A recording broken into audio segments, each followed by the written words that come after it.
Hi, I'm Brad West. I'm going to spend a little time introducing myself to you and giving you some ideas of what I would like to see happen at the CFISD School Board over the next several years. I've been a resident in Cypress for about 37 years. I am one of 5 children that graduated from CFISD High School. In January of 1991, I married my wife, Suzanne McKay, who was also a CFISD graduate. Once I finished my degree in marketing at Texas A&M University, I moved back to Cypress and we've remained here ever since. I'm a veteran who served in the Marine Corps Reserve from 1988 to 1994, with a short time on active duty during Desert Storm. I have attended Cypress Bible Church for the last 33 years. My family and I continue to be very involved at Cypress Bible Church. We have 4 awesome kids. Gavin is a graduate from CFISD High School as well. Gavin is working on his degree, but will be postponing his studies until he returns from active duty service in Afghanistan with the Marines sometime late next year. Gabe and Josie go to Cypress Woods High School when they are a junior and a freshman.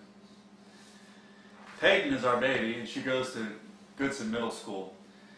We are huge football fans. I've been watching the CFISD Bobcats play football since I was in elementary school.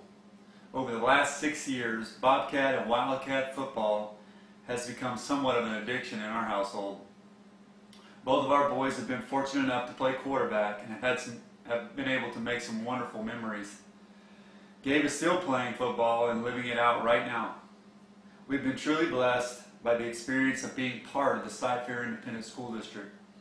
Suzanne and I are fortunate enough to have our own business and have been self-employed in CFISD for the last 15 years. Over the years, we have watched the CFISD Independent School District grow.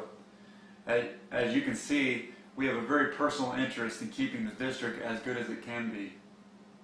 I know tough decisions will have to be made over the next few years that not everyone is going to like. But I know together we can come up with solutions that are in the best interest of the student. We need to be open to any and all ideas. Some may be a little different and some may be a little difficult, but we need for our district to be financially strong. I'm running because I love the CFISD Independent School District. I love the wonderful experiences provided for my kids. And I really appreciate the experiences provided for me as a parent as well. I'm not running because I want a career in politics, but because I think I can make a difference. I'm running because I believe I can make a contribution in 2 distinct areas. First, I believe fresh eyes are desperately needed to evaluate our finances and make tough decisions with 5 years of projected budget shortfalls and more education cuts coming from the state. Other than complaining about unfair funding from the state, I've heard no proposals or solutions from the current board about how they will cut from the current budget or raise your taxes. They have taken no such political risk. Their silence is deafening. We need a new direction with a new board.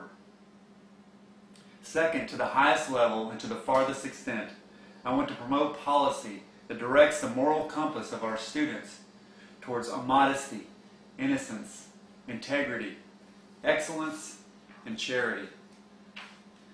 If I'm fortunate enough to serve, I want to promote policy that encourages growth in our district, like keeping taxes down and possibly extending tax incentives to businesses that operate and own property in CFISD. Allowing taxpayers to continue to enjoy the homestead exemption will not only keep folks here in CFISD, but it will also cause others to want to move to our district. We must make do with what has already been entrusted to the school board by taxpayers. As a small business owner in CFISD, I believe we pay enough. Raising taxes will likely send folks to other districts.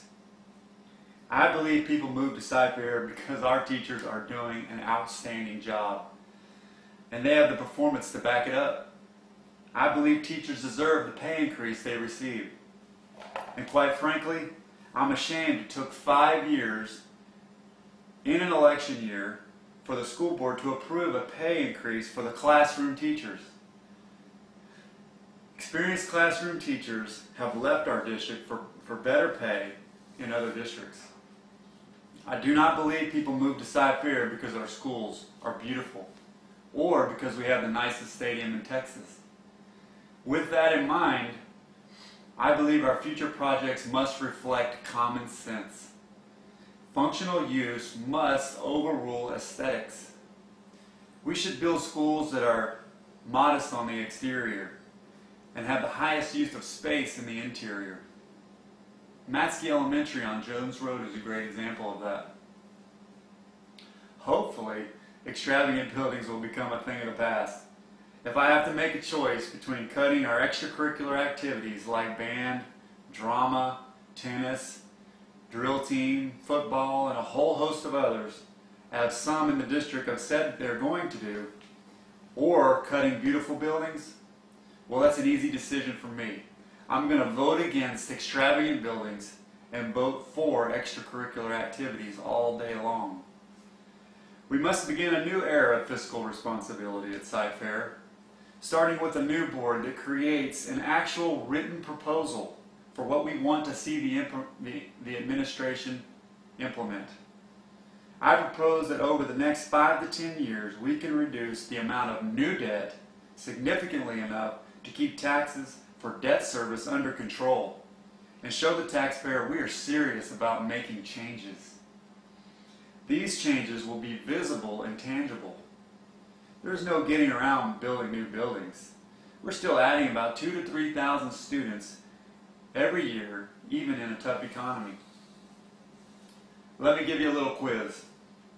Do you know what the long-term debt of the Cy-Fair Independent School District is? I'll give you a little hint. This fiscal year, we're going to pay out $80 million in interest and another $50 million in debt reduction for a total of $130 million.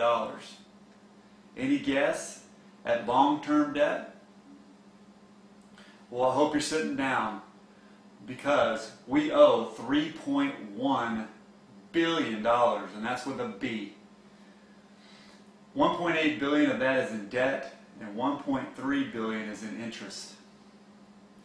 Let that sink in for a minute. It's like we're paying the minimum payment on a maxed out credit card. It will take 46 years to pay that off at the current rate if we stop building today. I think our debt ratios make the nation of Greece look like a sound investment. I believe if Dave Ramsey were to evaluate our finances, he would say we are doing a poor job in contributing to the culture of living above our means. Now that I have your attention, follow me on this next portion. It's very important. The school district receives tax revenue from you, the taxpayer, for two separate purposes. The first is our operating budget. It cannot change without the taxpayer approval. Our operating budget is $711 million. The second is for debt service. That would be the principal and interest that I referred to earlier, about $130 million. That rate fluctuates with the debt levels. And I'm sure you've already thought in your head, that trend is obviously up. And it is. It's up 67% over the last 10 years. Yes, we've had to build new buildings, but we didn't have to spend that much money. That rate currently is 39 cents per $1,000 of property evaluation. Each penny in that debt service rate represents almost $3,500,000. I want to suggest to you that if school projects and the Berry Center had been built for less over the last 10 years, our fluctuating rate to pay debt service could be significantly less. Reducing that rate by just a nickel would be saving the school district over $17 million.